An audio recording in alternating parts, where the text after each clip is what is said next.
Bonsoir à toutes et à tous. Merci beaucoup pour votre présence et à nouveau merci à Vivo de nous accueillir. On va parler ce soir de product management en grand groupe avec notamment Véronique et Christian que je vais présenter juste après. Comment ça va se dérouler ce soir? On va parler de 3 grands thèmes. Le but, c'est vraiment de vous repartir avec un starter pack. Starter pack, pardon. Pas starter pack. Les vacances, tu vois, elles font, donc le but, c'est que vous repartiez vraiment avec un starter pack autour de comment vous allez pouvoir aller trouver un job en grand groupe. Si vous l'avez trouvé, c'est bien, mais ensuite, comment on fait pour bien s'intégrer dans un grand groupe et surtout nager en toute tranquillité autour de ce grand groupe. Véronique, Tristan, merci beaucoup d'avoir accepté notre invitation. Merci à Alexandre aussi de Chronophobie qui nous a tous réunis. Alors, pour la petite histoire, Véronique et Tristan se connaissent. Se connaissent bien. Ils ont travaillé tous les deux notamment chez Michelin. Et je vais commencer notamment par toi, Véronique, parce que Tristan ne se souvient pas trop de l'époque où ils ont travaillé dans la même boîte. Ah ouais. Voilà. Mieux oublié. Ils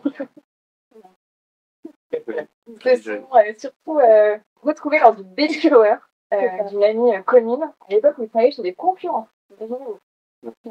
Aujourd'hui, on les retrouve donc tous les deux. Vous êtes tous les deux senior product managers dans vos boîtes respectives. Toi, Véronique, chez Ezurantia, qui est la filiale d'American Express, notamment sur la partie voyage d'affaires. Et toi, Tristan, tu es chez Ubisoft. Je pense que j'ai pas besoin de présenter pour Ubisoft. Divertissement.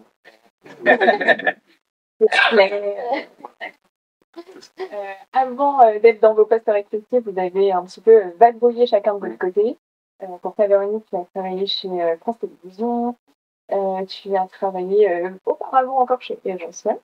Et puis, donc, je le disais, chez Michelin. Pour toi, Tristan, chez TGV, par laquelle Tristan, pour la petite anecdote, a transporté, a fait le chauffeur de Gentil Paris.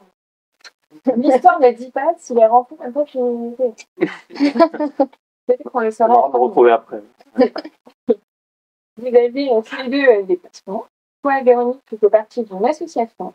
Je me permets de nommer, qui s'appelle la Gamelle sans frontières, qui permet vraiment d'intervenir pour la protection des animaux, notamment.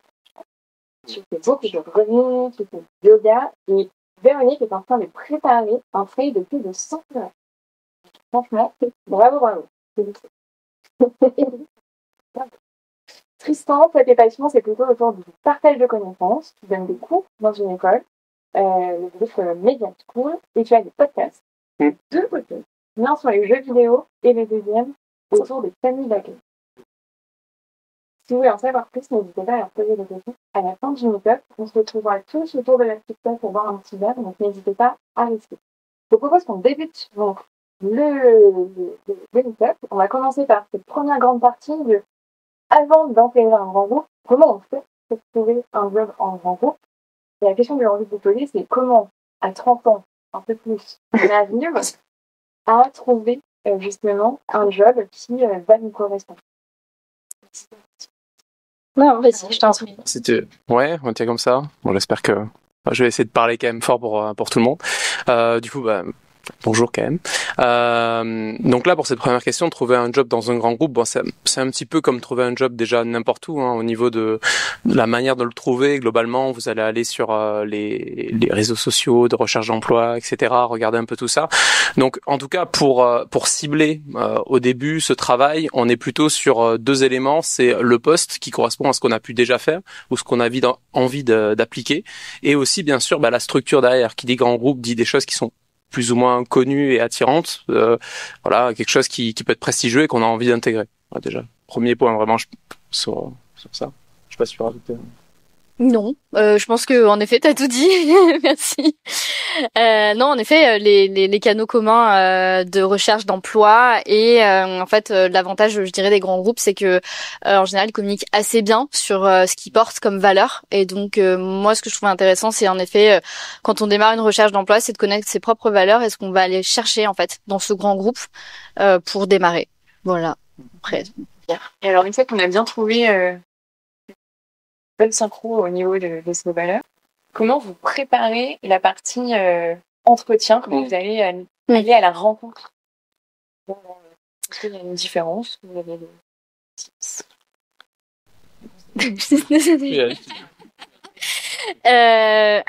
Du coup, toujours dans cette idée de valeur, en fait, de connaître ses valeurs, et aussi, donc moi c'est très personnel à mon expérience.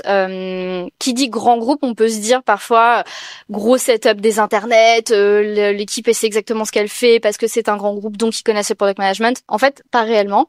Je l'ai appris au travers de mes expériences en fait, et donc moi ce que vraiment je fais, c'est identifier quels sont les bloqueurs en fait pour moi. Je prends des exemples très concrets. Par exemple, l'entreprise n'est pas équipée avec Jira et on utilise un outil gratuit. Bon moi en fait en tant que PM, ça m'embête de pas avoir un outil avec lequel je peux travailler, qui est Jira, parce que je le connais bien. Ça peut être aussi l'organisation. J'ai eu le cas et donc certaines personnes dans la salle se reconnaîtront d'intégrer un grand groupe qui n'avait pas vraiment d'équipe analytics. Et en fait, il s'est avéré que c'était un bloqueur pour moi après. Pareil, relations, design, tout ça. Donc vraiment, en fait, identifier qu'est-ce qui est une problématique dans la mise en place de son propre rôle de product manager dans un grand groupe. Ouais, c'est exactement ça. Et pour compléter, concrètement, c'est aussi arriver à prendre ce petit recul lorsqu'on voit une belle annonce, le nom de poste de nos rêves, on va s'occuper de tel produit, maman, je bosse là, c'est trop bien. Déjà, juste se poser, prendre du recul sur les différents indicateurs qu'on peut trouver dans une annonce. Dans une annonce qui est faite généralement avec potentiellement votre supérieur et un RH qui est spécialisé là-dedans, les deux synchronisent pour identifier le besoin et faire une sorte de projection de quel est le super PM qu'on va attendre, etc. Et derrière, on peut décoder des éléments de non-maîtrise, par exemple du product management, ou potentiellement des loups, des choses qui sont pas réellement représentatives d'un vrai métier qu'on veut faire derrière. Ça arrive très souvent. Moi, je me suis confronté aussi en tant que consultant et aussi en tant qu'interne de ça. Et ça va jusqu'à carrément le mauvais produit qu'on doit s'occuper. Ça peut aller très loin. Donc derrière, après, on passera potentiellement à l'entretien. Mais il y a des choses qu'on peut déjà noter, prendre du recul, ne pas trop se mettre des étoiles dans les yeux. C'est très dur au début. Moi, je suis tombé plusieurs fois dans le piège parce qu'il y a pas mal d'entreprises que je rêvais de faire et j'ai pu les faire. Mais bon, derrière, on a des mauvaises surprises aussi. Mais on apprend. Ça, c'est cool. Donc c'est pas grave, au pire si vous y arrivez pas. Mais déjà, si vous pouvez au moins vous prémunir de cette déception qui peut arriver derrière et qui peut aussi vous amener à d'autres choses, qu'on balayera aussi le syndrome de l'imposteur et d'autres choses. Déjà voilà, se poser, prendre du recul sur cette fiche de poste qui en dit beaucoup, au moins sur la maturité agile, product management de l'entreprise derrière. Alors justement, comment tu as appris des erreurs? Qu'est-ce que tu as pu mettre en place dans les entretiens que tu as pu faire ensuite pour rejoindre par exemple Ubisoft, derrière, j'ai pas hésité à poser les questions qui pouvaient déranger un petit peu de manière directe, on va dire, avec mon potentiel supérieur ou les équipes, en leur disant comment vous faites généralement, c'est quoi votre vous attendez quoi concrètement d'un PM? Est-ce que vous voulez un PM qui fasse le métier vraiment comme from the book, ou est-ce que vous voulez quelqu'un qui s'adapte plus? Qu'est-ce que vous attendez derrière? J'ai voulu aussi voir un petit peu la maturité de mon manager aussi, de l'équipe par rapport à l'agilité, au product management. Et tout ça, ça m'a permis de me dire est-ce que ça me convient ou pas? Est-ce que j'ai envie d'y aller ou pas? Et finalement, j'ai accepté, mais ce n'est pas du tout aujourd'hui, on pourra peut-être en parler peut-être plus après, un poste de product manager as a book. Vraiment, c'est quelque chose qui est beaucoup plus adapté, mais sur lequel je peux m'épanouir d'une manière différente, parce que j'avais fait pas mal le tour aussi sur d'autres postes qui étaient vraiment beaucoup plus classiques. Mais du coup, vraiment, c'est déjà y aller directement, potentiellement trouver des personnes, moi c'était pas le cas dans mon équipe, mais qui ont déjà exercé ce poste dans cette équipe, savoir pourquoi ils sont partis, savoir ce qu'ils faisaient, déjà avoir des premiers retours, prendre du recul aussi, parce que si la personne elle est blasée, elle va sûrement vous dire lui il est pas sympa, attention, tu verras, tu pourras rien faire. Bon, il y a des gens ils sont plus ou moins blasés après, ce qui est normal, et on peut aussi tous l'être après. Mais voilà, avoir déjà cette capacité à rencontrer les gens, à enquêter un petit peu, tout en étant aussi, si possible, en choisissant bien ces mots, direct lors de l'entretien, je veux savoir ça, etc. Voilà, il n'y a pas de raison qu'ils refusent de vous donner des détails. Sinon, c'est peut-être un premier indice. Non, on verra quand on aura accepté. Après, t'inquiète pas, après la période d'essai, on verra, tu verras. Est-ce que toi aussi, Véronique, tu as rencontré des personnes clés dans tes entretiens Oui, Charles qui est là, clé vraiment la clé de voûte. Oui, en effet. Et c'est vrai que Egencia est très douée en fait pour faire des process d'entretien où en fait il y a pas de surprise. C'est-à-dire qu'on rencontre nos homologues produits dans l'équipe. On rencontre également une des personnes techniques avec qui on va travailler. Et ensuite les grands chefs évidemment de ce monde. Mais en effet, sur les points intéressants, je trouve à remonter quand on fait un processus d'entretien, à défaut de rencontrer ces personnes, je trouve toujours très intéressant de poser la question de mais comment finalement je vais être amené à travailler avec l'équipe technique, avec l'équipe design, avec l'équipe data. Et il y a aussi une autre question qui est intéressante à poser qui est comment vous gérez-vous les stakeholders? Et ça, c'est un grand mot.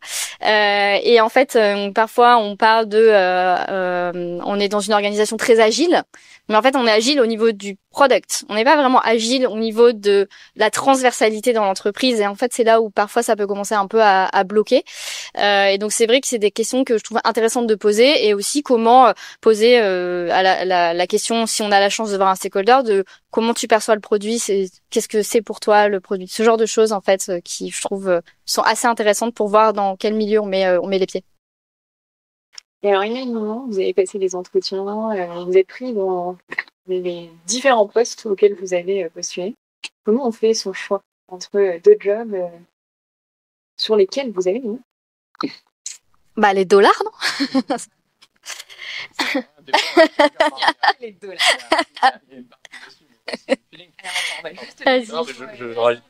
Désolé de voler le micro comme ça. Non, mais je réagissais comme ça. Oui, il y a bien sûr le salaire qui, si vraiment ça compte pour vous, hein.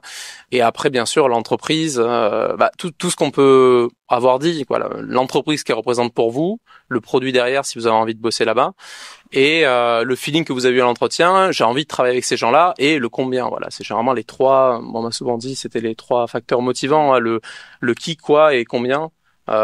Qui peut généralement motiver. Après, c'est propre à chacun. S'il y a une entreprise, moi par exemple, je l'ai toujours dit, bon, tant mieux pour moi, ça n'a pas été le cas, mais si il m'avait moins bien payé que mon salaire chez TF1, je serais quand même allé chez Ubisoft parce que je rêvais de bosser dans les jeux vidéo. Je voulais y rentrer. C'était un rêve de gosse d'être, ce qui est arrivé il y a pas longtemps, au générique d'un jeu, un de mes jeux préférés, mais du coup c'était ça. Donc j'aurais pu, voilà. Mais heureusement, ça n'a pas été le cas. Mais du coup, il y a un facteur aussi clairement qui peut éclipser les autres. Voilà, potentiellement. Mais qui peut aussi amener à des problématiques après. Ouais, et je compléterai juste comme je démarrais sur les valeurs, parce que c'est vraiment quelque chose moi qui m'anime personnellement. Faire tout simplement une liste de pour et contre, en remettant en fait en perspective les valeurs. Ça va être, alors après chacun a ses valeurs très personnelles. L'entreprise peut vouloir nous vendre aussi des choses superbes, hyper égalitaires. Tu vas être responsabilisé, voilà. Mais en fait c'est la manière dont aussi on a en effet eu ce feeling, et en effet se projeter de ok, en fait il y a ça qui m'a fait tiquer. J'ai reposé la question. J'ai finalement l'impression que quand ils me disent que tout le monde va évoluer de la même manière, en fait, c'est pas le cas. Enfin, voilà. Et donc, du coup, refaire un peu cette liste de pour et de contre, de ce qu'on est prêt aussi à accepter quand on rejoint en fait le groupe. Voilà. Est-ce que une fois qu'on accepte la proposition, qu'on rejoint le grand groupe, est-ce que pour vous il y a un type d'onboarding, parcours d'intégration qui est idéal, ou en tout cas que vous recommanderiez à une future product manager qui rejoindrait un grand groupe, ou peut-être un manager qui est là dans la salle, qui va accueillir potentiellement une nouvelle membre dans son équipe? C'est quoi un bon parcours d'intégration, et notamment en grand groupe? Je peux dire. Là, pour le coup, je citerai le parcours d'onboarding de France Télévisions. Coucou Richard. Qui est d'ailleurs, je dis coucou parce qu'en fait c'est lui qui est bien à l'origine de ça.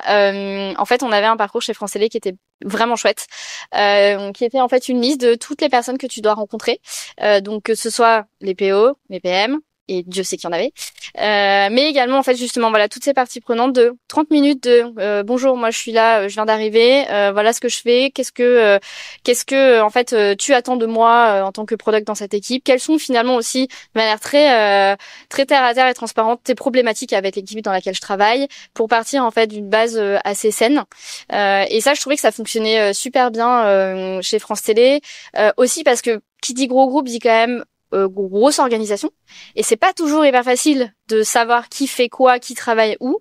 En plus, France Télé, boîte française, donc plutôt chouette. Là, Tristan et moi, on évolue dans des univers un peu plus internationaux, mondiaux, et donc là, on est quand même sur des boîtes Inde, US, France, donc d'autant plus compliqué. Donc je trouve qu'en effet, d'avoir quelqu'un en fait qui nous accompagne et qui identifie les bonnes personnes à rencontrer juste pour faire un bonjour et un petit peu se rencontrer, je trouve que c'est une bonne manière de faire. Oui, si, bah, de mon côté, là, il y a plusieurs trucs en fait que je pourrais dire. Donc la partie rencontre, avoir une personne qui peut nous accompagner aussi, c'est très bien. Mais le fait de faire un petit peu le tour, de prendre le temps. En fait, vraiment, je pense qu'il y a le premier truc déjà de prendre le temps, de pas vouloir tout de suite. Alors c'est peut-être une des formations professionnelles que j'avais quand j'étais consultant, mais tout de suite on m'avait dit il faut que tu sois opérationnel, il faut que tu avances vite. Et c'est des choses qui ont pu parfois me porter défaut parce que tout de suite on veut prouver des choses, on veut avancer vite, on veut appliquer des frameworks, des pratiques qui sont bonnes, mais parfois appliquées trop vite sans prendre le temps de connaître les gens, la structure, l'organisation, le passif aussi, qu'est-ce qu'ils ont fait avant. Ben, on peut se prendre un mur, on peut se dévaloriser soi-même tout seul, en fait, on dire pourquoi ça marche pas, je pensais que ça allait marcher. On peut aussi passer pour voilà quelqu'un qui écoute peut-être pas ou qui fait pas attention à son environnement auprès de ses collègues, son entourage. Donc à ce côté-là, déjà prendre le temps, moi j'appelle ça des welcome coffee. Alors c'est des choses que je fais beaucoup à distance aussi parce que la plupart de mes collaborateurs sont au Canada en ce moment, mais j'en ai aussi en France des utilisateurs, mais prendre avec certains utilisateurs clés ou des stakeholders comme on dit, ou des partenaires, même certains directeurs, hein, il faut oser, prendre un petit café, se présenter, essayer de comprendre un petit peu depuis quand il est là, ok d'accord, c'est quoi ta vision, et il y a pas de problème à ça en fait. Souvent moi on m'a fait des remarques, certains membres de mon équipe avaient dit pourquoi tu prends un café avec lui, c'est notre N+3 et tout. Je sais pas, il avait l'air sympa, je voulais un petit peu savoir sa vision de la stratégie qu'on applique, etc.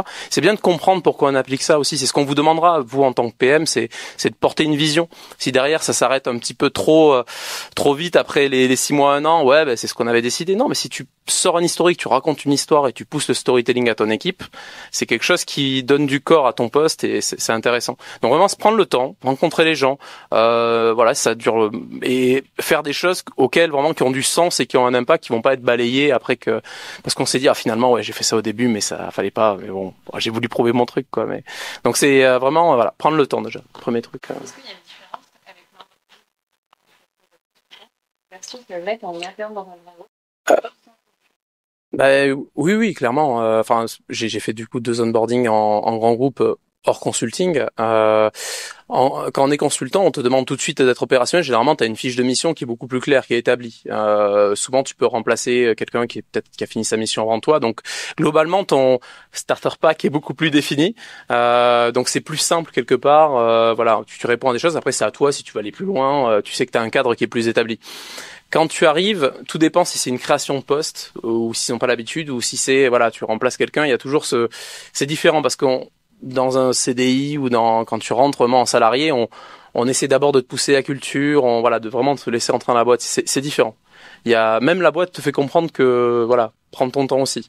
Mais ça, voilà, on peut avoir une déformation professionnelle. Moi, ça a été mon cas où j'ai tout de suite voulu, notamment quand je suis rentré chez TF1, charbonner directement. Et alors ça a marché sur certains points et d'autres, pas trop.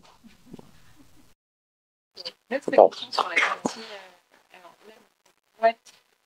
pas forcément d'agence physique, je pense à mon cas perso chez Point P où on va, lors de l'intégration, passer 1 mois sur le terrain pour découvrir le vrai job de vrai magasinier, vendeur comptoir dans les agences. Est-ce que vous avez fait des vies ma vie, vous êtes allé sur le terrain avec soit des collègues d'un service complètement différent, ou même peut-être des clients Est-ce que ça existe? Est-ce que vous recommandez si vous avez une avis? Ça va être très rapide, moi, de ce côté-là.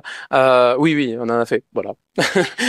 Non, on l'a fait avec notamment TF1, c'était hyper intéressant de voir différents postes. Alors, c'est pas des choses obligatoires. Donc c'est des choses où il faut être volontaire, où il faut tenter, c'est toujours pareil, essayer d'aller là où pas forcément tout le monde va aller. On pouvait s'inscrire pour visiter par exemple les coulisses du journal de 13 heures, donc pendant 1 heure, on suivait un petit peu comment ça se passait jusqu'au moment où ça arrivait. Donc c'était hyper intéressant. Côté Ubisoft, on a la possibilité avec des tours préparés ou pas, de rencontrer des développeurs, d'aller les voir, discuter avec eux, de leur poser des questions. On apprend énormément sur la manière d'ailleurs dont c'est structuré, la manière de développer un jeu. C'est un monde de malade quelque part, mais c'est mélanger tech et artistique, c'est voilà, bref. Mais du coup aussi d'autres métiers, mais voilà. Il y a ce côté, de mon côté, c'était un mélange de il y a quelque chose de prévu pour, mais la plupart du temps, on va dire 60%, c'est à toi d'aller chercher aussi un petit peu les connaissances. C'était de faire du Be My Vie. Oui, avec Agentia, lors de mon premier passage chez eux, et c'était très intéressant. C'était un Vie Ma Vie avec le service client. Donc téléphone, et là on les voit se servir de la plateforme et on les voit galérer sur le produit qu'on est en train de construire, et là on s'est dit ah ok, en fait les stats c'est bien, mais c'est aussi bien de voir quelqu'un se servir du site. En fait, quand un client appelle en disant là je suis à l'aéroport, mon vol est annulé, je ne suis pas prévenu, je ne suis pas rebooké, qu'est-ce que vous faites? Et donc on avait fait ça et c'était très intéressant, ouais, à l'époque. C'était lors de ton intégration. Non, c'était un peu après. Mais c'est vrai qu'on a cette initiative qui est un peu revenue aussi, justement, de Vie Ma Vie, d'aller soit avec les sales, soit les account managers, soit le service client un peu moins, parce que du coup, il est plus au même endroit. Mais nous, on pousse un peu ces initiatives, mais pas forcément en onboarding, non. Et France Télé, on parlait beaucoup aux utilisateurs, et là, on faisait beaucoup de focus group. Mais c'est pareil, ça faisait pas partie de l'onboarding. C'était après qu'on avait mis les pieds dedans. Ça marche. Et tu parlais de daily, de coffee daily tout à l'heure. Welcome Coffee. Ouais. Welcome Coffee.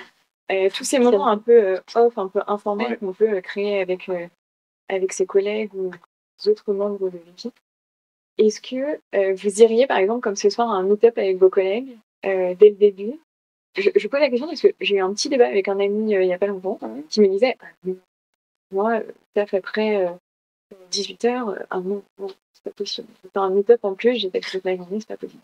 Est-ce que ça, pour vous, ça pourrait muscler un peu votre intégration C'est Est-ce que ça peut aussi faire partie de mon hop avec vos collègues? Non, c'est une très bonne question parce que c'est un sujet hyper actuel et parce que souvent je pose aussi des questions à mes élèves sur est-ce que vous faites des meet-up, est-ce que vous faites de la veille, est-ce que vous faites des trucs après le taf, qui peuvent être mi-travail, mi-détente, voilà, cette partie un peu informelle. Et c'est à peu près toujours la même réponse que j'ai sur ce côté-là. Ça, on sacralise cette partie travail et à côté. Moi j'ai envie de dire, ça dépend des gens. Moi je trouve que dans nos métiers, c'est la partie un petit peu off, la partie un petit peu small talk à côté, c'est une énorme partie parce qu'en fait on gère avant tout de l'humain, on doit l'idée des équipes, on doit porter une parole, et c'est vrai que commencer à connaître les gens, ça facilite la relation, et c'est encore très vrai aussi dans les grands groupes où on est plein de personnes, il peut y avoir de la politique, c'est siloté. Être identifié, avoir une bonne relation avec d'autres équipes, c'est clé. Donc l'humain et passer par là, pour moi, je trouve que c'est essentiel. Après, chacun le fait. Voilà, moi, j'ai des personnes dans mon équipe qui voilà, c'est boulot, ça s'arrête là, et on respecte ça. Ça fait partie aussi de la tolérance. Faut pas forcer les gens à ne pas être à l'aise, à se mettre mal à l'aise avec ça. Mais il y aura toujours des moments dans l'entreprise où on peut se recroiser. On peut faire des événements. Il y a des événements à distance entre midi et deux, où on peut faire des événements durant les heures de travail aussi, ou des moments café. Voilà, on peut toujours trouver des moments pour ces petits moments informels. Bah moi je te dirais oui, puisqu'il y a une partie des Gencia qui est là. Donc a priori oui, on a des petits moments informels.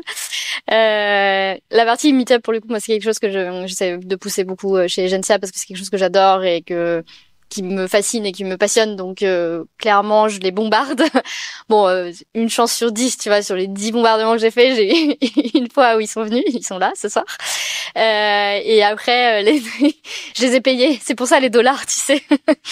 Et après oui, les choses informelles. Pour le coup, Egencia, je trouve qu'on a vraiment un bon esprit d'équipe où, tu vois, on a des clubs de course à pied, où on fait beaucoup de choses.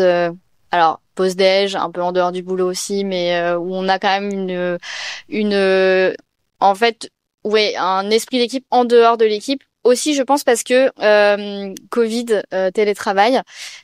Euh, et donc en fait on se retrouve à être moins nombreux sur site, et donc du coup je pense que quand on se voit, on est content de se voir, et on fait un peu un effort de venir sur site parce qu'on n'a pas une énorme obligation non plus, et donc c'est pour ça que quand on se voit, en effet on va plus organiser des choses tous ensemble en dehors du travail, et accessoirement parce qu'on travaille pas forcément tous ensemble en équipe tous les jours. Voilà. Super. Je vais revenir maintenant sur vos périmètres de product manager, senior product manager. On dit souvent, j'ai déjà entendu, que dans les grands groupes, c'est très siloté, que c'est difficile potentiellement de bien faire son job. Est-ce que pour vous, vous avez des conseils sur comment bien identifier son périmètre et comment aussi réussir à garder son périmètre sans dire oui potentiellement dans d'autres sujets hors de votre périmètre financier? Je commence. Alors par quoi commencer? On va rebondir un petit peu sur ce qu'on a dit avant. Déjà le fait d'être au courant de l'organisation. On va dire que maintenant on est arrivé. Première chose, c'est essayer de comprendre un petit peu comment est fichue l'entreprise de l'intérieur, voir un petit peu qui est le chef de qui, où sont les différentes business units, un petit peu comment c'est fichu. Rencontrer si possible des personnes qui sont nos pairs d'autres équipes, un petit peu, hein, les personnes qui peuvent nous renseigner sur leur périmètre à eux, leur chef, comment ça se passe, comment évoluer l'organisation, quels sont les risques dans ces silos, qu'on perde notre périmètre, est-ce qu'on doit pousser à chaque fois plus loin pour éviter de se faire bouffer. Il y a plein de choses déjà à apprendre en rencontrant ces personnes-là. Donc déjà le Welcome Coffee, en plus de passer globalement, généralement un moment pas trop désagréable parce que les gens sont pas... Enfin, moi, je n'ai pas rencontré des méchants, donc généralement on parle bien, ça se passe bien. Ils vont nous renseigner un petit peu sur leur vision de l'organisation, etc. Et plus on monte dans dans la hiérarchie, plus on peut avoir des choses assez croustillantes, assez intéressantes sur ce qui s'est passé avant, les choses à pas faire. Tout de suite te dire leur gars qui est aujourd'hui, tu vas voir, ça va partir comme ça parce qu'il s'est passé ça avant. Donc ça, c'est vraiment déjà des informations assez clés.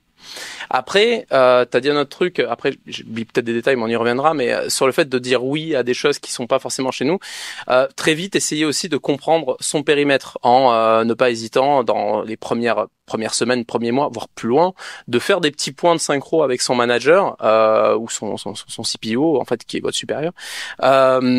Pour un petit peu être sûr que vous êtes toujours sur la bonne ligne directrice, que voilà votre périmètre c'est ça. On s'était mis d'accord lors de la fiche de poste que je gérais ça, mais moi ce que je comprends c'est que c'est plutôt ça. Il va dire ah oui non t'as raison, l'orga elle est plutôt fichue comme ça, ok par rapport à tes compétences, c'est ce que je connais de toi, c'est peut-être bien que tu fasses ça. Voilà, c'est pas des énormes ajustements, mais ça permet de vous conforter dans certaines tâches et certains leads que vous pouvez avoir sur des sujets, sur certains produits. Et maintenant qu'on parle de produits aussi, avoir une vision produit, c'est hyper important de se poser avec son équipe. Moi j'ai par exemple chez Ubisoft on a 6 produits, petits produits qui sont globalement internes qui aident beaucoup les productions, mais ce qui nous a permis de passer moi je suis arrivé c'était une tool team, c'est vraiment une team qui prenait tous les besoins qu'il y avait, vraiment ils prenaient tout, toute la misère du plateau c'était pour nous, mais du coup on était toujours sur l'eau, on savait pas ce qu'on devait faire demain, mais on faisait des choses aujourd'hui. Et ça marchait bien, bizarrement ça marchait bien. Donc moi j'ai voulu garder ce qui marchait bien, mais je me suis dit il faut qu'on sache ce qu'on fait, pourquoi on le fait, à quoi servent nos produits. Donc déjà, être au courant de notre périmètre. Et à partir de là, déjà, on a pu commencer à dire non, à se poser en mode quelqu'un est venu nous voir. Déjà, il faut que toute l'équipe soit au courant qu'il faut se poser sur les demandes avant de les prendre. Donc il y a une petite acculturation à faire. En tout cas, c'était le cas ici. Et se dire, notre vision de produit, c'est ça. Notre produit fait ça. Il est pour ces personnes-là. Donc cette demande, on va pas la prendre. Donc là, déjà, ça fait un nom global qui est porté aussi par l'équipe. Donc ça, c'est intéressant d'avoir une vision produit et d'être au clair sur sa fiche de poste en fonction de l'organisation au fur et à mesure des semaines et mois qui passent. Sur la base que ça correspond pas à ce que le produit doit faire en fait. Souvent,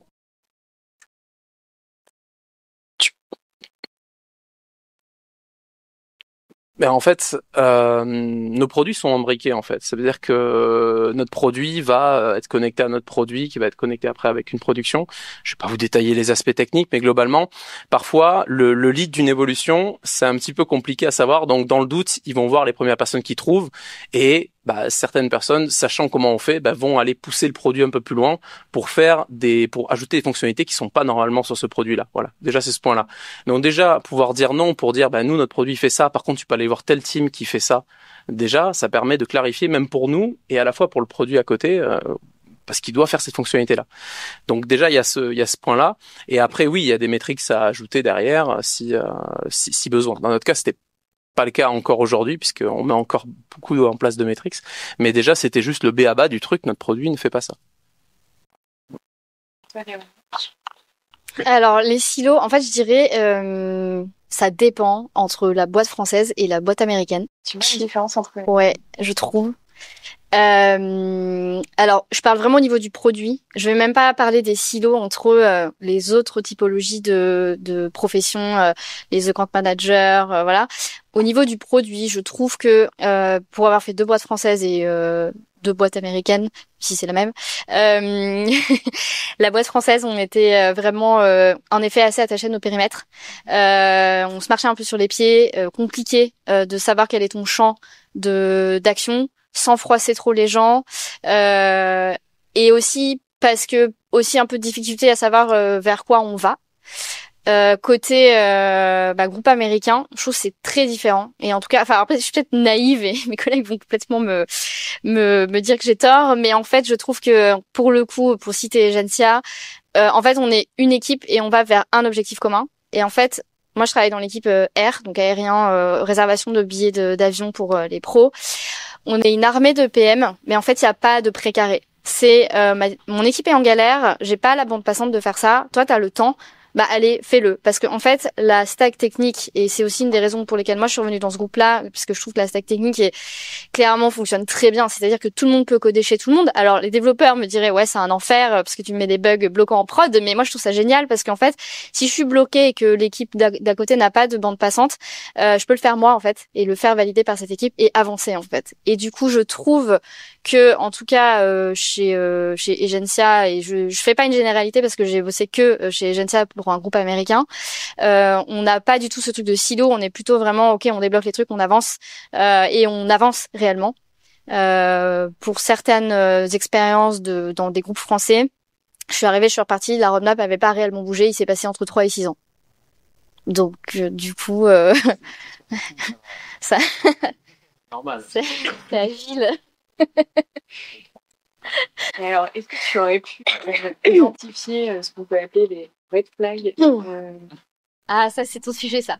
Ouais, mais juste avant, je voulais rajouter par rapport à tes silos, parce que de mon côté, américaine ou pas, j'ai eu un peu les deux exemples, parce que pour avoir fait aussi Accor Hôtel sur l'application, qui était, je sais pas, c'est français aussi, hein, si je me trompe pas, mais international, je sais plus. International, du coup, d'accord.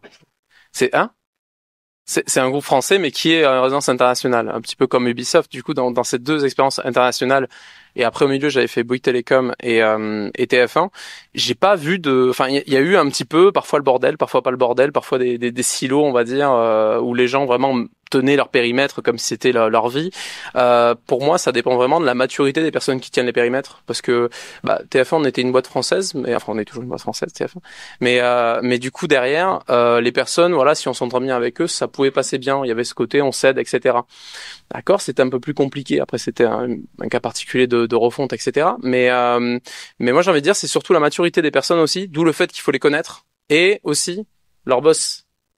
Le boss de leur boss, de vos collègues, etc. Souvent, ils ont leur combat. Et ils ont leur envie. Donc c'est bien aussi de connaître un petit peu l'historique, sans rentrer dans les histoires à la Game of Thrones ou quoi que ce soit. Mais au moins vous savez que parfois, pour des raisons illogiques, des choses passeront pas ou se passeront mal. Parce que un tel, il aime pas un tel. Parce que dans l'historique, il y a ça. Donc ça veut pas dire que vous allez trouver une solution, vous allez peut-être arriver à trouver un moyen d'y arriver, je sais pas. Mais au moins vous allez savoir que vous avez potentiellement un mur en face. Et c'est très illogique parce que c'est humain. Et ça, c'est bien de savoir un petit peu qui on a en face. D'où la phase d'avant où connaissez les gens avec qui vous travaillez. Parce que la logique avec l'humain et dans les grosses boîtes, souvent, avec un historique, etc., une histoire, alors là, voilà. Vous risquez de mettre la main dans l'engrenage et d'y perdre le bras, pardon. Et du coup, sur les red flags. Oui, pardon, les red flags. Les red flags, alors il y en a beaucoup qu'on peut avoir, mais à quel niveau du coup? Au niveau du manager, du silo, c'est ça? Au niveau du manager. Je veux pas généraliser, mais après il y a potentiellement les classiques du manager qui va peut-être être trop dans le micromanagement ou qui va être totalement absent. Il y a les extrêmes de ce côté-là, mais ça je pense que j'invente un petit peu rien sur ça. De l'autre côté, il y a le manager. Alors j'ai pas envie de dire absent, mais qui, je crois que j'avais entendu une expression. Absence de colonne vertébrale. Je crois que quelqu'un avait dit ça sur un de mes anciens boss. Et j'ai compris pourquoi après. C'est quelqu'un qui en fait ne porte pas forcément de vision, mais surtout ne va pas protéger ses équipes. Ça veut dire qu'un boss va lui dire tu fais ça, ton équipe fait ça. Il va pas essayer de faire la logique de dire non mais la vision c'est ça, on va faire ça, ou essayer de trouver une solution pour protéger l'équipe. Il va tout de suite descendre en flèche. la demande et dire il faut le faire. Et parfois c'est à toi d'essayer de défendre et après il faut s'exécuter. On en parlera peut-être après de comment répondre à une demande parfois illogique du management ou des supérieurs. Donc déjà il y a ce côté-là c'est des potentiels red flags. Ça veut pas dire qu'on peut pas les gérer, hein. Attention, hein, je dis pas que faut pas partir tout de suite. Je sais qu'on a tendance, alors peut-être pas vous, mais il y a des certaines, on va dire, personnes qui ont tendance tout de suite à dire bon bah c'est comme ça me correspond pas, je pars. Il faut quand même essayer. Il y a toujours moyen de se poser pour arriver à en tirer toujours des choses d'une mauvaise expérience ou d'un manager ou voilà red flag, etc. Voilà. Je suis d'accord avec ce que tu dis. J'ai pas trop de choses à rajouter. Red flag, en fait, ça me fait penser à. D'ailleurs, ça s'applique en fait à la phase d'entretien et aussi de l'annonce. Le red flag, je dirais, c'est un manager qui arrive avec ce que j'appelle des mots Scrabble. On va faire de la discovery, on va utiliser le framework Marty Kagan, et puis après on va faire ça. En fait, juste, me vends pas trop de rêves. Et je dirais quelqu'un qui est en effet un peu trop utopiste sur ce qu'il cherche à atteindre. Donc ça, pour moi, c'est quelqu'un qui maîtrise pas réellement ce qu'il fait. Je rejoins Tristan sur la partie micromanagement. Après, moi, un truc que j'ai vu en grand groupe et que j'ai vu aussi parce que dans certaines entreprises dans lesquelles j'ai travaillé, on avait beaucoup de consultants. J'ai vu arriver des gens qui voulaient faire les choses selon des frameworks et voilà, et en fait qui ne toléraient pas le top-down. Et quand je dis tolérer pas, c'est vraiment ne tolérer pas. Les gens partaient parce qu'on avait la direction qui demandait des choses. En fait, ça c'est la vie du product manager, que ce soit du grand groupe ou de la startup, je ne sais pas, mais il faut en effet mesurer le niveau de risque du top-down. J'arrive avec des solutions et j'ai de la bonne vanity métrique. Je te dis non mais attends là t'as fait plus 12%, c'est ça qu'il faut faire. Alors, bon voilà, des gens très bornés en fait parce que pour être à visibilité dans le groupe plus que attentif en fait au bien-être de l'équipe produit et des objectifs de l'équipe en fait. Il faut vraiment être le plus honnête possible lors de l'entretien pour la personne qui va recruter. Mais est-ce que ça va pas être un peu potentiellement envoyer un mauvais message et non pas y aller dans cette boîte-là. Être trop honnête, est-ce qu'on ne prend pas des risques Côté manager, pas. Ouais, de ne pas faire venir une personne. Ah bah tout dépend de l'art de la communication, j'ai envie de te dire, de la manière dont tu le dis. C'est trop bien de pas rester. Et on peut arriver déçu. Parce que après, peut-être qu'on peut parler de frustration, mais si vous êtes frustré sur votre job, de ne pas faire votre job auquel vous vous attendiez, je crois que ça t'est arrivé Tristan, tu pensais avoir un grand périmètre, c'était un petit périmètre. C'était écrit sur la fiche de poste, c'était pendant l'entretien. Hein, ça s'est changé en 2 mois après. Comment on fait pour gérer cette frustration? Comment on peut c'est un cas particulier, ça. Garder la motivation quand même. Tu veux rebondir? Oui, moi j'allais dire une des questions que je pose en entretien, c'est ou à quelqu'un qui a démissionné, c'est pourquoi t'es parti ou qu'est-ce qui te ferait quitter la société. Et en fait, je trouve que c'est déjà une bonne idée parce que s'il te répond le salaire est merdique, bon bah ok. S'il te répond le top down, enfin voilà. Et en fait, du coup, ça te permet de manager un peu tes attentes. Et oui, c'est de toute façon quand t'es manager et que tu recrutes, c'est le bon milieu de dire bon bah en fait je te vends pas non plus ultra du rêve, voilà les problématiques, mais ça aussi c'est bien, parce que c'est pas noir ou blanc en fait en général. Ouais, je suis assez en phase sur le côté d'être assez honnête, mais d'y mettre les formes. Ça veut dire que quand on va quelque part, c'est bon, il y a les plusieurs facteurs qu'on a dit sur quoi on va travailler, mais il y a aussi cette envie de monter potentiellement en compétence sur des choses, d'apprendre des choses, de voir une orga. Donc il y a le côté d'être à la fois assez transparent sur les challenges qu'ont l'équipe, ce qu'on veut faire, la vision. Déjà pour la personne en face, ça va la rassurer en se disant bah au moins ça c'est notre red flag. Mon boss a une vision, il sait ce qu'on veut faire et la vision elle a l'air réaliste, elle a l'air de coller avec ce qu'il faut potentiellement faire. J'ai envie de le suivre là-dedans. Il me dit que ça va peut-être être compliqué parce qu'il y a ci, il y a ça. Bon, faut pas non plus lui raconter toutes les misères de l'entreprise parce que oui, là pour le coup on risque de le dégoûter. Mais il y a le côté un petit peu on parle à quelqu'un voilà du même niveau. Je suis d'accord aussi si on est côté manager, d'interroger un petit peu sur les raisons du départ pour voir si la personne, c'est une personne positive.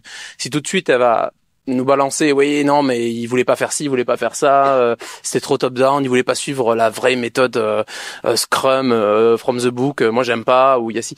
Ouais, ça peut déjà nous préparer avec des futures difficultés. Et là, ça peut, se dire, bon, la personne, elle va peut-être pas avoir la mentalité qu'on attend pour l'entreprise du genre, je veux un product manager, mais qui arrive aussi à s'adapter à l'environnement, puisque ça c'est le mot aussi, on sera obligé de s'adapter à l'environnement en fait. Toutes les choses, les best practices qu'on peut voir sur LinkedIn qui sont partagées, ou même celles qui sont partagées par certains CPO, c'est des choses qui sont peut-être après derrière avec du recul positives ou qui peuvent être parfois réalisées, mais globalement c'est pas des choses qui peuvent être comme ça mises en place juste par vous. C'est un truc d'organisation, donc c'est un travail d'équipe. Donc côté manager, le sensibiliser au travail d'équipe, comme ça, dans la volonté qu'on va faire, et derrière après, si ça marche pas, au moins il aura appris des choses et c'est un truc d'équipe. Il y a pas de frustration, mais déjà capter s'il peut facilement se frustrer aussi, c'est un bon point. C'est pas vivre au quotidien la politique qu'on peut retrouver parfois dans les grands groupes. Souvent, là, tu pourras rien faire, c'est trop compliqué, enfin, pas bien de cette personne. Est-ce que vous avez entendu? Et si c'est le cas, comment on fait pour continuer à avancer? Prendre du recul. Faut prendre du recul, essayer de se focaliser sur sur les choses sur lesquelles on a réellement un impact. En gros, dites-vous que vous pourrez jamais tout changer, en tout cas pas tout seul. Vous allez surtout vous cramer, peut-être exploser en vol la plupart du temps, ou le peu de choses que vous allez réussir à faire, ça va peut-être être balayé après à la prochaine réorg. Donc il y a des choses durables que vous pouvez faire, c'est potentiellement avancer sur votre périmètre avec votre équipe. Parfois il faut aussi mettre son ego de côté, il y a pas mal de choses à faire de ce côté-là. Et oui, la politique en entreprise, c'est des grands groupes notamment, c'est des choses qui sont un peu partout, plus ou moins fortes, selon, toujours pareil, la maturité de nos directeurs, de nos supérieurs, de l'historique aussi. Chez TF1, il y avait une politique que je considérais un peu royaliste. Ça veut dire qu'il y a un respect du supérieur qui est assez affolant. On m'a déjà refusé une salle de réunion, mais je l'avais validé. On m'a pris le bras, on m'a dit non, mais lui, je vais pas dire de nom comme ça, mais non, il est en train de téléphoner. Ouais, mais il est tout seul, c'est une table de 14, là, on a une rétro, je vais pas me mettre à la cafette, quoi. Non, mais non, tu le laisses téléphoner, c'est sa salle. Oui, mais on l'a validé. Ouais, mais on va trouver autre chose. On m'a vraiment, j'avais ces deux anciens PO qui étaient là, qui m'ont dit moi je me frotte pas à ça, on sait jamais, voilà. On en est à ce niveau-là quoi parfois.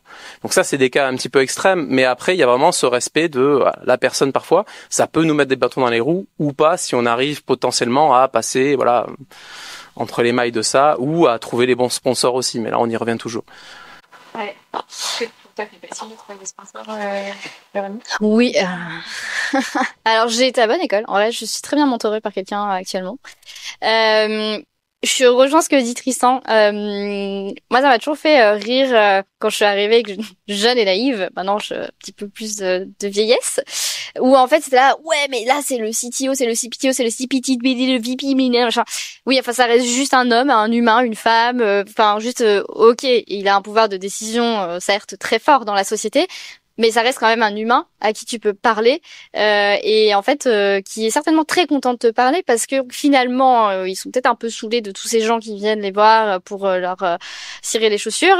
Donc en fait moi je me suis souvent dit ça et je me suis souvent dit finalement je préfère me montrer telle que je suis quitte à faire des impairs et en fait c'est comme ça que je fonctionne. Je vais pas non plus me changer complètement pour rentrer dans le moule politique. Après, oui, clairement, dans certains groupes.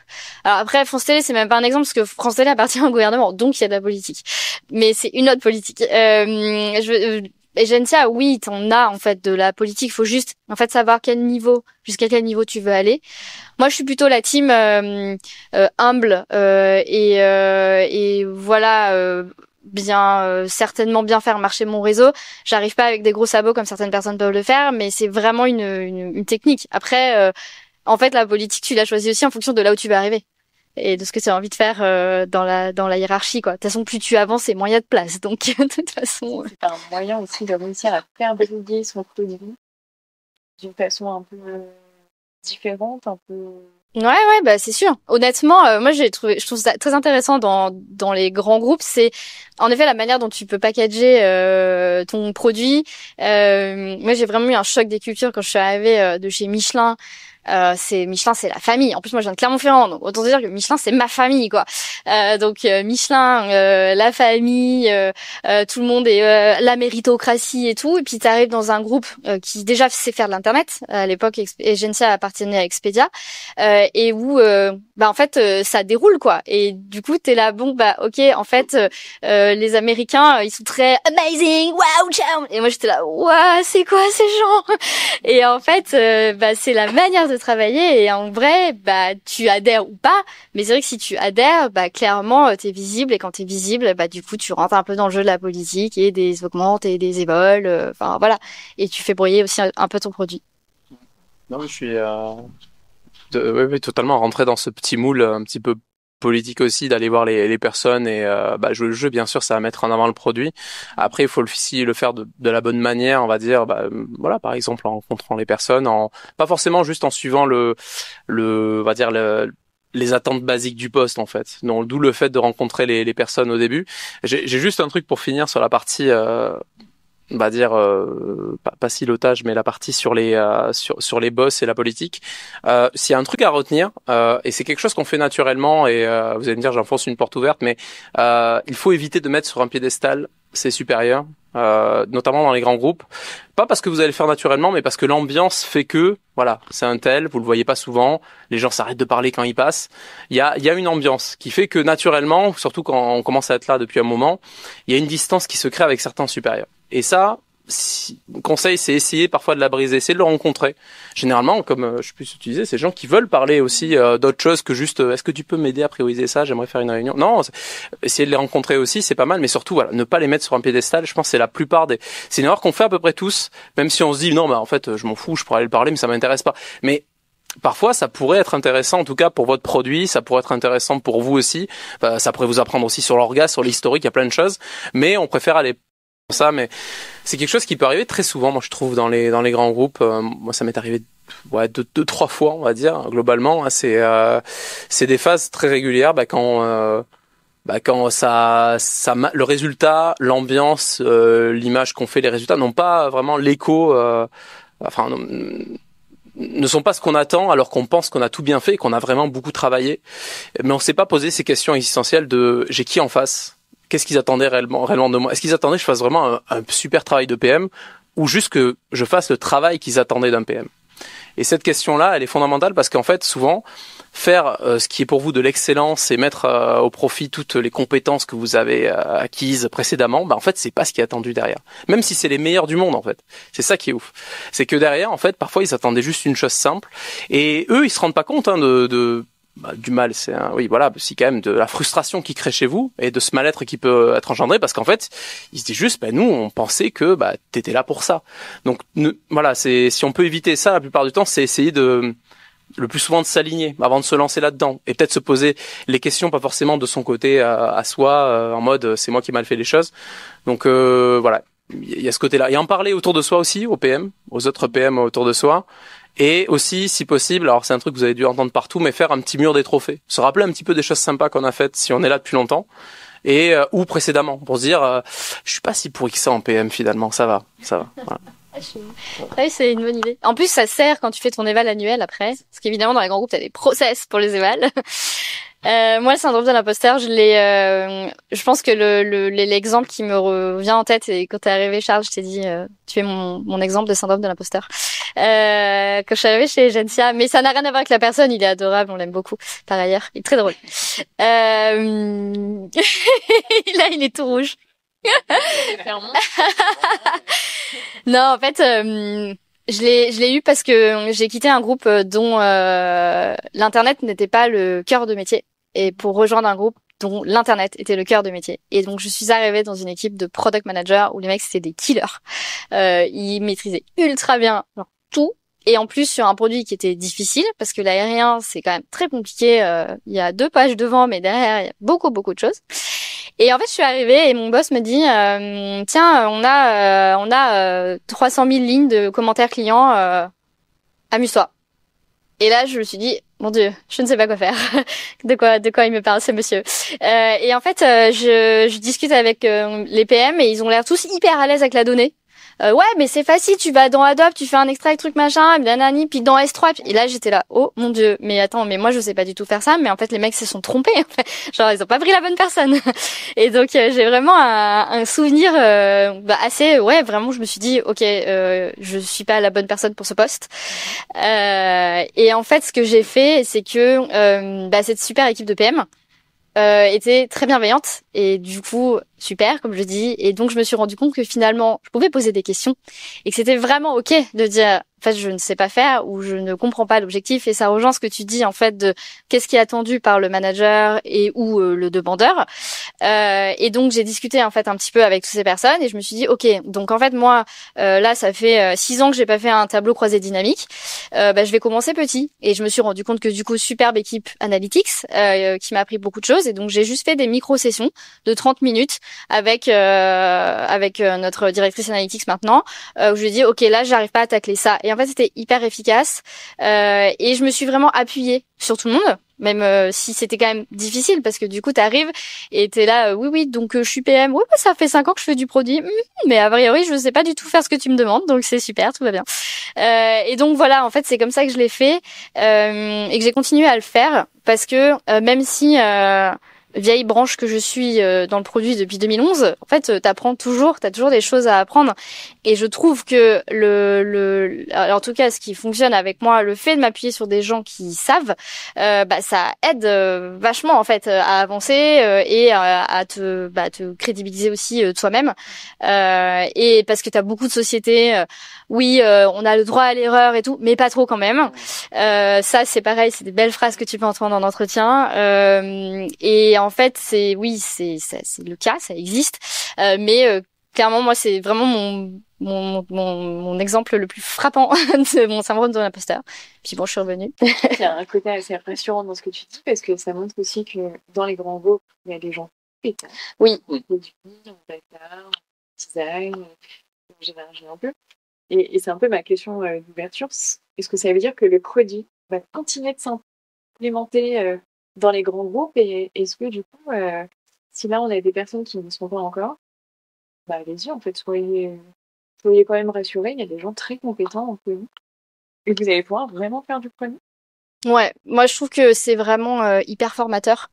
Une des raisons pour lesquelles je suis retournée chez Egencia, c'est justement cette formation. Alors évidemment, il y a toute la formation qui peut être dispensée par l'entreprise, mais en fait, c'est un vivier de personnes et chacun en fait a un peu son expertise. Nous, on a un terme qui s'appelle subject matter expert, et donc en fait, on a des personnes qui sont vraiment hyper identifiées de ah oui, lui en fait, il est trop fort sur ça, et je trouve ça en fait hyper formateur, et quoi qu'on puisse en penser, en fait, c'est un énorme terrain de jeu aussi, même si tu as une direction qui est assez mastodonte, parce que surtout dans des groupes de e-commerce où le revenu est la base du sujet, en fait, à ton niveau, tu as une autonomie pour changer les choses, et en fait t'as pas besoin de réinventer la roue, c'est juste que du coup t'as vraiment ta petite autonomie de pouvoir avancer, itérer, en tout cas moi je me sens en confiance et en autonomie, et je pense que mes collègues qui sont dans la salle, qui font les team meetings avec moi, je suis tout le temps en train de leur demander leur avis sur tout ce que je fais, parce que du coup tu apprends et tu itères, et en fait c'est hyper je pense qu'on a beaucoup de bienveillance aussi dans cette équipe là particulièrement, mais je trouve ça vraiment chouette. Après c'est un parti pris, moi c'est le repartir de zéro, from scratch, démarrer une équipe, c'est pas quelque chose que j'aime personnellement. C'est pour ça que j'aime beaucoup bosser en grand groupe, parce que t'as toujours des nouvelles choses à apprendre, je trouve. Il y a un aspect pas sérénité, mais t'as quelque chose de rassurant. Ouais. T'as la structure qui est là. C'est ça, t'as la stabilité du grand groupe. Bon, à part gros rachat de dernière minute, je veux dire, t'as quand même une stabilité, un financement, t'as pas des histoires de levée de fonds, voilà, enfin t'es quand même en effet dans un précaré qui moi me plaît beaucoup, et parce que on est aussi moi je suis dans une équipe où clairement toutes les initiatives sont les bienvenues, bonnes ou mauvaises. Donc dans les 11-10, il y en a une qui marche, mais en fait c'est top quand même, parce que tu fais avancer en fait le groupe, et on a vraiment ce truc de pair, de partager des frameworks, des idées, parce que en fait finalement le product management en grand groupe, c'est aussi quand même une méthode à échelle de 60 product managers potentiellement. Donc du coup, aller tous dans le même sens avec la même méthode, c'est quand même un petit sujet.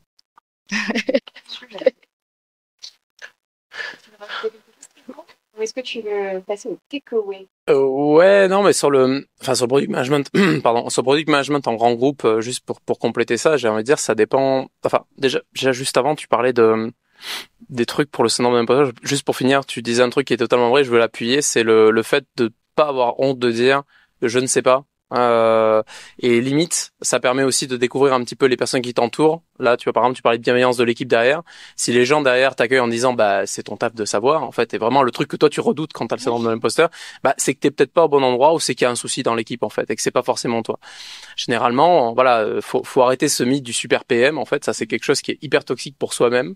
Faut le mettre de côté, le jeter. C'est souvent entretenu par certains types de coachs, certains CPO qui se font une idée du produit qui n'est pas forcément réaliste. Le PM est un humain qui évolue de manière qui est complètement rattaché avec son environnement en fait. Donc si l'environnement est mauvais, vous n'allez pas forcément pouvoir faire des choses de malade. C'est pas votre faute, c'est l'environnement aussi. Hein. Comme un développeur qui, si la stack, voilà, merci, cherchez le mot, merci. Si la stack est pas ouf, si la communication avec les autres développeurs n'est pas bonne, si on lui dit rien, il n'y a pas de doc, etc., ben en fait, il va pas y arriver. Ça veut pas dire qu'il est mauvais. Donc il y a ça à se mettre dans la tête. Et côté grand groupe, je suis totalement en phase aussi avec le fait qu'on peut apprendre énormément de choses parce qu'en fait, on va voir pas mal l'aspect du produit de manière vraiment très précise, vu que ce côté un petit peu siloté sur certaines spécialités nous permet vraiment de creuser, d'avoir un périmètre sur lequel on peut s'épanouir.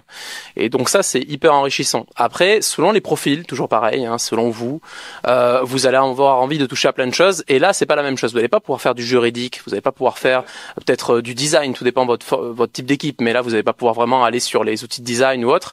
Par contre, vous allez pouvoir travailler avec des gens comme ça. Donc ça va vous former aussi au management de personnes, à la relation avec les personnes. Vraiment, moi, je considère qu'un travail de PM, surtout dans les grands groupes, on peut aller peut-être sur l'humain, c'est 70%, 60% du travail. Au-delà du concret, vraiment, et c'est énorme comme travail parce que c'est ce qui fait la différence entre une équipe qui roule ou qui roule pas. Donc vraiment, il y a cette partie management humain, lead humain, qui est vraiment au top niveau à ce niveau-là. Voilà. Donc très enrichissant et voilà, ça permet d'explorer des choses qu'on peut pas forcément explorer dans le petit groupe. C'est différent, voilà, c'est des choses différentes. Merci. Un seul. Ouais, on a plein. Je crois que je l'avais dit moi sur le. J'ai celui de dire d'accepter de poser des questions voilà stupides, de pas forcément être de se dire qu'en fait toutes les compétences que vous avez aujourd'hui dans votre travail, elles sont ce qu'elles sont dans votre travail actuellement. Quand vous allez changer de structure, faut pas vous attendre à faire la même chose, à briller autant, à pouvoir appliquer les choses de la même manière. Voilà, gardez ça en tête parce que ça peut vous enlever pas mal de prise de tête derrière. De se dire pourquoi ça se passe pas aussi bien que quand j'étais là, pourquoi j'arrive pas à faire ça, pourquoi ça marche pas, j'ai perdu un truc. Non, c'est juste vos compétences aujourd'hui, tout ce que vous arrivez à faire, le fait que vous soyez à l'aise, que vous pensez que vous maîtrisez votre travail, c'est parce que c'est lié à la structure, à l'endroit, aux gens qui vous entourent. Alors donc retenez ce truc-là, en fait, vos compétences n'ont d'égal le lieu où elles sont appliquées. Oh, c'est beau. Je sais pas comment j'ai pris. Oh là là. ChatGPT aurait pas fait bien, dis donc. Ah, c'est ça. Je me disais que tu parlais bien. Conseil, un takeaway. Restez curieux parce que en effet, c'est pas parce que on est dans un gros groupe qu'en effet on n'a pas un terrain de jeu. On peut clairement faire plein de choses et pousser les limites au-delà du produit en fait et de l'équipe. Et voilà, de vraiment pas hésiter à s'appuyer sur ses pairs pour évoluer en fait. Moi, ça serait ça mon takeaway parce que on a l'impression que gros groupe égale process. Oui, c'est vrai, il y a des process, mais pas que en fait. Il y a plein d'autres choses qu'on peut faire et prendre des process, les mettre en place, les frameworks produits, les mettre en place. Enfin, vraiment, c'est un terrain de jeu qui est aussi très chouette. Et c'est pas parce qu'on démarre pas de zéro qu'en fait on n'évolue pas. Enfin, de toute façon, Google a évolué a priori, donc c'est que c'est possible de faire de l'internet et du product management dans un grand groupe. Voilà. Merci beaucoup. Moi, ce que je vais retenir là pour ce soir, c'est que quand on détecte une offre d'emploi, une fiche de poste qui nous correspond bien, c'est de bien regarder qui fait quoi, combien on peut gagner, mais pas seulement. Une fois qu'on a rejoint le grand groupe, c'est vraiment privilégier tous ces moments informels et bien identifier ces personnes clés sur lesquelles on va pouvoir s'appuyer. Réussir à prendre du recul. peu de recul parfois, faire vraiment jouer collaboratif. On est vraiment une team, on est dans le même bateau. Réussir à utiliser quand même le temps et temporiser certaines demandes. Et si vous avez bien identifié vos personnes clés dès le début, ça va vous aider par la suite. Donc, ce que j'ai beaucoup aimé, Véronique, c'est quand tu dis avoir un petit mur des trophées. C'est vrai que c'est très français. On dit souvent, oh, bah, il n'y a rien qui marche. Elle a plus soigné. C'est formulé, attention là. La collaboration, du coup, ouais. La bienveillance, hein. Mais du coup, ce mur des trophées, de ce que moi j'en ai compris, Ouais, c'est et même partout, c'est que ça permet aussi de se dire, bah, il y a des choses qui fonctionnent bien, il y a des choses qu'on a mis en place, d'un point de vue produit ou d'un point de vue peut-être un peu moins produit, mais dans la team. Et c'est ce qui va nous permettre de bien relativiser aussi au fil de l'eau et de prendre du recul.